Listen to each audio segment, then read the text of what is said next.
Ешқашан Алла Тағала пайғамбардың сүннетін Құранда сүннет деп атамаған, даналық деп атаған. Көрдіңіз ба? Неге даналық? Мүмкін емес о даналықтың проблема тудырулы араларыңда.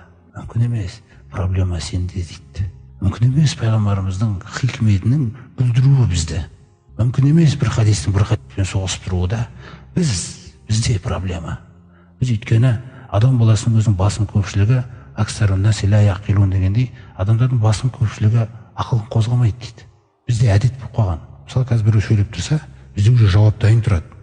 Көңіл қалауымыз жұмыс істеп үйреніп алған. Ақыл әлі өзінікін шығарып үлгермейді. Уже кетіп жатыр бізде көңіл қалау. Біз ойлаймыз ол дұрыс деп. Аты айтады, басым көпшілігің ақылмен істемейсіңдер дейді. Көрдіңіз ба? Ақыл мына Құранды сүйетін нәрсе ол негізі. Сүйетін. Бізден шыққан нәрсе қарасаң, сен сүйетін нәрсе шығып отыр да. Сондықтан осы нәрселерді түсінбегеннен кейін де сүннетті дұрыс түсіну үшін кітап пен хикметті деді. Кітап пен сүннетті сосын сендерге үйретеді де, сондай-ақ әлі де білмейтін нәрселеріңді өмір мен дүние мен ақыреттің қыр-сырларын үйретеді дейді ол елші сендерге. Сабыр етіп алдында отырсаңдар. Көрдіңіз ғой.